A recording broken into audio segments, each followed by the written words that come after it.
guys! Welcome back to another vlog! And today, magta-transfer na tayo ng mga rare off-color racing pigeons natin na inakay sa ating Flyers Loft. Tara, samahan niyo ako. Let's go! Guys, may rare ako dito.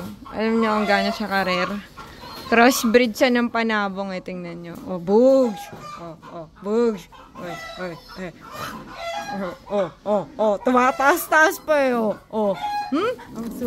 Ang sungit. May lahing panabong yan. Tingnan mo ah. May pitik-pitik pang gano'n May pitik-pitik. Tingnan nyo. Mga ampas eh. Grabe. Grabe karir yan. Pwedeng panabong. Bugs. Na. Pagod na ako eh. Pagod ka naman. Pakasungit. Pumipitik-pitik pa Pigeon. Taran. Di ba nagka-egg agad sila pag kalagay natin? So, na-hatch na siya ngayon. Nagsusungit. Ito lang naman ang kalaphangit na may lahing panabong. Tingnan nyo. Ang tapang niyan. Ito na guys, pinakita niya na. Ayan guys, bilisan lang natin kasi masungit. Freshly hatched. Diba? Dilaw na dilaw pa nga. Uy, ang cute. Ayun lumabas na sa egg. Diba? Uy, wala ba? Hindi, yan yung egg na pinanggalingan niya. Wag mo alisin. Dito na muna tayo guys. Taran! Ang aking ice pigeon, resulta ng ice pigeon X yellow bar or ang aking winter melon. Ito na, yung kanilang anak. Yung isa, malaki na may yellow bar. At yung isa, di pa natin masabi na totally ice siya kasi maglulugon pa yan. We'll see sa mga susunod na araw. Pero sa ngayong araw na to, ay kukunin ko ang kanilang panganay at ililipat sa ating Flyers Loft. Kita mo yung head nila? Parehas nung kay Ice eh. Ayun o. Diba? Uy, parehas nga. Galing. Kukunin na natin yung malaki, yung yellow bar, and lipat ko na sa Flyers Loft. Let's go.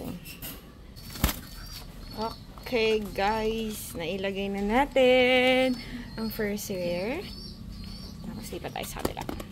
Let's go! Charan! Magkamukha ang Uy, bugs. Nagtabi pa nga, Kita nyo ba? Ang ganda! May pagka-purple siya, no? Wait lang. Yan. Tapos, matte black ang kanyang feathers. Anak ito ni Antips. Ayan si Antips. Yan. Let's compare. Ito yung kanyang anak. Ito ang kanyang tatay. Matte black, diba? Pares-pares ng feather. Tapos yung neck niya, ayan. Visible na yung pagiging tiger. Tadan! Diba? Antayin na lang natin yung lugon time nila para ma-develop. Sana ma-develop yung part na yan na maging Antips tiger. So, eto, kasama nung ice, is ililipat na natin sa Flyers Loft kasi tingnan nyo, ang laki na niya. Diba? Ang ganda pa ng kuko. Papaganyan natin yung kuko natin sa Halloween. Kit nung beat nyo. Tip lang yung black. Parang yung sa moms niya. Cool. May egg na rin yan, guys. Pero isa pa lang. Kunin na din natin siya. Let's go. The famous anak ni B. Ay, ni B ni Antips. Ganda yung kuwang-kuha niya. Pati yung pagka-indigo, pagka-purple ng neck ni Antips, no? Ang cool.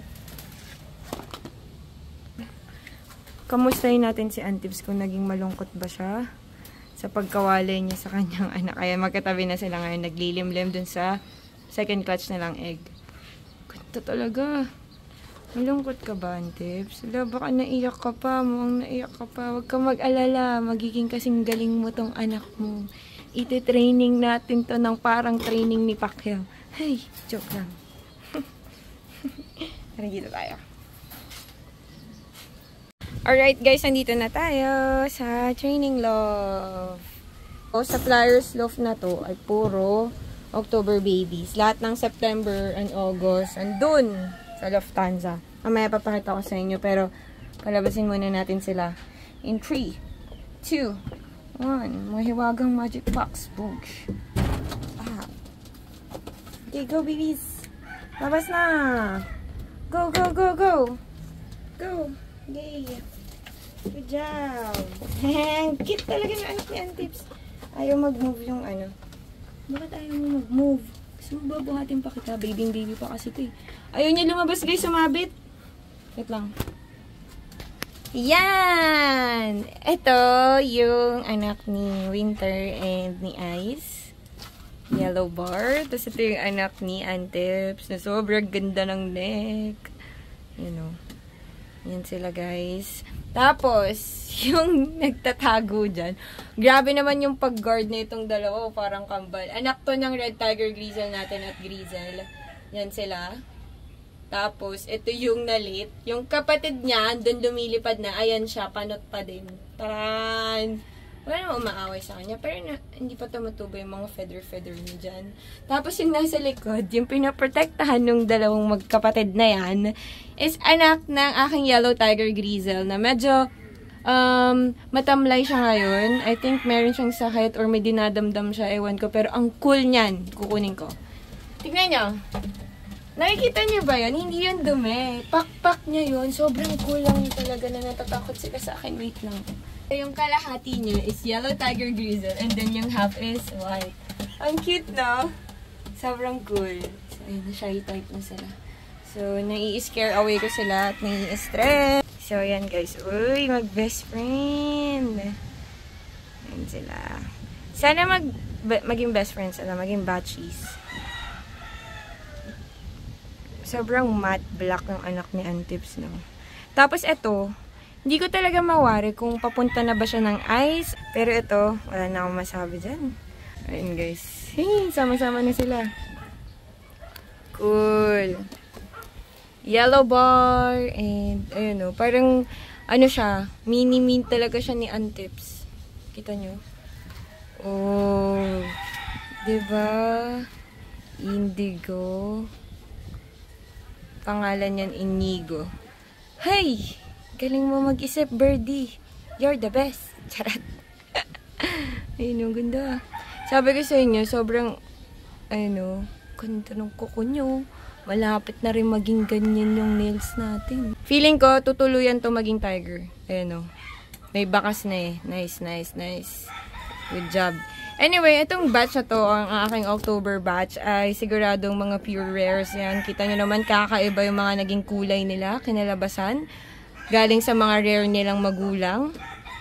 Diba? Cool! Hi! Oo, ikaw na yung sunod. Nakabantay ka pa dyan. Ay, sumisilip-silip pa. Bigyan ko ito magandang view. Ayun. Ito nga pala ang anak ni Agilus. Taran! Nakikita nyo ba yung pattern na yan sa kanyang wings? Kakaiba. Kuhang-kuha. Oo, diba? Ang gandang combination. Oh.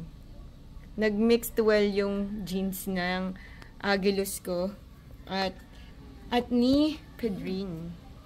Uy, ang gandang lahi talaga ni Pedring. Wala naman talaga akong masabi sa Pedring natin. Baka Pedring yan. Ano, mixed well yan. Diba? Ang cool. Yung isa is white flight, as you can see. And then yung isa is parang dugong Pedring na talaga siya. Pero ito ang kakaiba. Imagine, katawang Pedring pero pakpak Agilus. Oh, yes. Aking Andalusian. At Red Tiger. Australian line. Ayan sila. At ang kanilang offspring. Taran. Ano guys sa tingin nyo? Gusto lang ipakita sa inyo yung progress ng aking mga rare babies. And, diba? Sana sumunod sa yapak ng Andalusian. Pero okay lang din kung magiging tiger. May chance naman. White flight yung isa. Good job. Guys, nakikita nyo ba to? Yan ang aking Tiger Grizzle. Tapos, tignan nyo yung anak niya. Tara, naging black. Oh. So, possible, since may lahi siyang Tiger Grizzle, maging Black Tiger Grizzle to kahit na ang parents niya ay. Ayan sila. Tapos may egg dito, hindi nililimliman. Paano naman kasing hindi lilimliman? Maliit pa lang to. Yan, maliit pa lang yan. Nag-hatch na agad ng second clutch. Ay, naglabas na agad ng second clutch. So, sa tingin ko, hindi na siya ma-hatch. Ayun, tatanggalin na lang natin. Dahil nga hindi nila nalimliman. Dahil dito.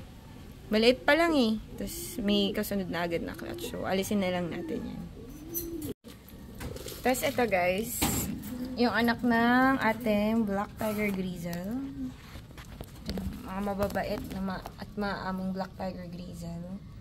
Yan, malaki na rin. Tadaan! Black Tiger Grizzle na naman po! Nice one. Yan guys sila. Good job guys! Bilis lang din. Parang nag-a-andy breeding lang tayo ng mga rare tiger dito. Hinihintay lang natin lumabas yung mga patterns na kagaya niyang nakikita nyo. Ayan, ang cool no? Oh, diba? Umikot pa siya. Pinakita niya pa ng 360 degrees ang pagiging tiger niya. Tingnan niyo kasi yung pattern. Kaya yan tinawag na Tiger Grizzle dahil may illusion siya sa kanyang feather ng tigers. Lalo na yung kabila, oh. Diba? Kita nyo? Rar. So, that's it na guys for today's episode. I hope you like it. Don't forget to like, share, super thanks, and subscribe. See you guys on my next vlog. Bye, guys.